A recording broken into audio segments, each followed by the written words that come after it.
as Dr. Jones announced, my name is Erica Cicchetti. I am a senior here at Juniata College, but I didn't start here.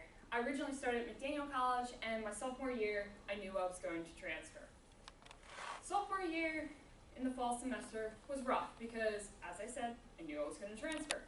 And I was taking classes that I wasn't particularly interested in. So in one of those classes, I walked in and I received a phone call from my dad. Now, my dad works on campus, so there was no reason for him to call me during the school day because I could just go see him outside. But I quietly excused myself and I took the call. His first few words were, "Erica, don't panic, but your mother's in the hospital." And that was the beginning of the roller coaster of this journey. So later that night, I found out that my mother was diagnosed with a stomach cancer and an ovarian cancer, more particularly peritoneal carcinomatosis. So peritoneal carcinomatosis is the cancer of the peritoneum. The peritoneum is a thin tissue layer that lines the abdominal cavity and touches major vital organs such as the stomach, the liver, the colon, and for women, the ovaries. The only way that my mother found out about this tumor was because she went to an unscheduled gynecologist appointment, and the gynecologist pressed on her back and ruptured her ovary. After my mother went to the hospital, she found out she had a 29-centimeter tumor in her stomach. And this football here is actually 27 centimeters. So essentially, my mother had a football in her stomach.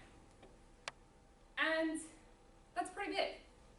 So she went to see two different doctors. Her first doctor was Dr. Mark Miller from Sinai Hospital, shown here on the right-hand side.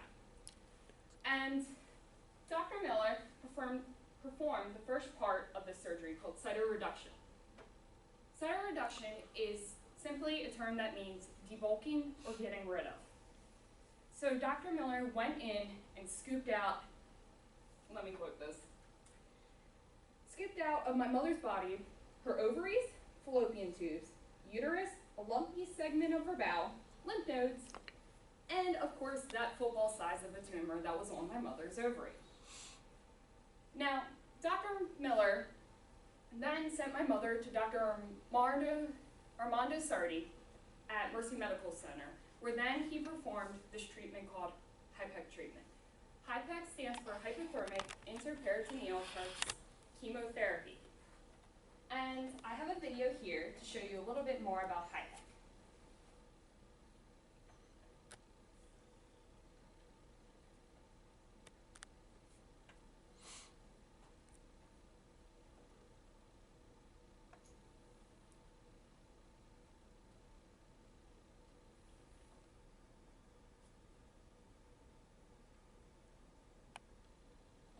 Next, the doctor administers the HIPEC, or heated chemotherapy treatment, with the goal of killing any remaining cancer cells that cannot be seen. Tubes and temperature probes are placed into the abdominal cavity. The doctor briefly closes the skin of the abdomen with sutures. The abdominal cavity is flooded with a solution that includes chemotherapy drugs. This solution is heated. The tubes and probes are connected to a machine. This controls the temperature and flow of the solution. The heated chemotherapy solution is continuously circulated throughout the abdominal cavity so that the cavity is uniformly exposed to heat and chemotherapy. The combination of heat and chemotherapy causes the solution to kill microscopic cancer cells. Gentle shaking is applied to the abdomen to help the solution distribute to all surfaces within the abdomen. Following the HIPEC treatment, the fluid is drained from the abdominal cavity. The abdomen is reopened and the tubes and probes are removed. At this time, any necessary reconstructive surgery is performed. For example, the doctor may need to reconnect a resected colon. Finally, the doctor closes abdominal incision. The surgery and HIPEC treatment together may take 6 to 12 hours to complete. So, as the video explained, the surgery may take about 6 to 12 hours to complete, and typically there is about an 8 to 12 week recovery time. Also, Dr. Miller would have performed the HIPEC treatment right after the cytoreductive surgery, but he did not feel comfortable performing it, so he handed this over to Dr. Sardi. So that's where the 6 to 12 hours comes in. So this sounds really great. Sounds like a great combination life-saving treatment. I mean, from the statistics up here, the mortality rate is under 1%, the morbidity rate is about 10%, and the average lifespan of just chemotherapy treatment is about 24 months. With cytoreductive surgery as well as HIPEC, there is 63 months extended to your lifespan. So 2 years to 5 years. I say HIPEC and cytoreductive surgery actually works. And as a personal story, I found out in October, as I was preparing this presentation, that my mother's friend was diagnosed with peritoneal carcinomatosis, and she only had received regular chemotherapy before. My mother recommended her to Dr. Sardi, and he took her in the operating room, but he couldn't do anything because her cancer was too aggressive at that point. So at that time, she was given 2 years to live. As the most recent update that I've heard of, which was last week, currently she's at ease with this news and she's spending the rest of the time with her family. So it sounds like a great treatment, right?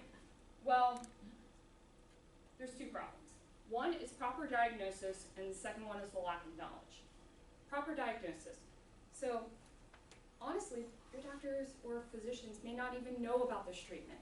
They may look at, for example, a tumor on the liver and see that this tumor is there. They could diagnose it as a liver tumor, they could they could diagnose it as peritoneal carcinomatosis, or they could find something else wrong. It's that lack of knowledge that and proper diagnosis that just doesn't exist. And currently, this treatment has only been researched for about 10 years. That is a very small blimp on the medical timeline. And thankfully, there are fundraising opportunities such as the Heated to Be a Coalition. Now, this is Dr. Sardi in here, and he and his medical team at Mercy Hospital created the Heated to Be a Coalition. So what Heated to Be is a fundraising awareness opportunity that raises money for research as well as spreads the news about cytoreductive surgery and HIPEC treatment. And their biggest charity event that they do is they have an annual walk where it is either a 5K or a 1 mile walk around the Baltimore Zoo in Baltimore, Maryland. And my mother actually participated in this 8 months after she received her cancer surgery. Now, just to show you a few pictures, going back in time a little bit, this was 2 months after cancer surgery, and she was already attending charity events. My mom loves to give back. So I went with her, and honestly, she had a blast. She felt good. She was a little tired, but overall, I would say after 2 months after getting a 29-centimeter tumor removed, this is pretty awesome. 1 year after cancer, we went to Disney World to celebrate her 50th birthday, as well as her 1 year cancer-free. Who's not going to want to go to Disney World to celebrate about that? Last semester, my mother came up for the first time to Juniata. I was so excited because she wasn't there to help me move in. She was pretty much out my whole first semester. Like, I would call her every day, but it wasn't the same as seeing her. And I was so excited just to show her around campus. I even had stuff out in my dorm that I had previously put away, but I wanted her to help me put them away. I was just so ecstatic for her to be there and overjoyed. And lastly, this is last month. 2 years 2 months cancer-free. Now, I'll admit, I'm a daddy's girl, but I don't know what I would do without my mom. My mom is my rock, and I'm so proud of her about what she's done and what she's overcome. Next semester, I consider her, like, her and I graduating together because she's finishing up her master's degree in health systems management. She wrote a TED Talk.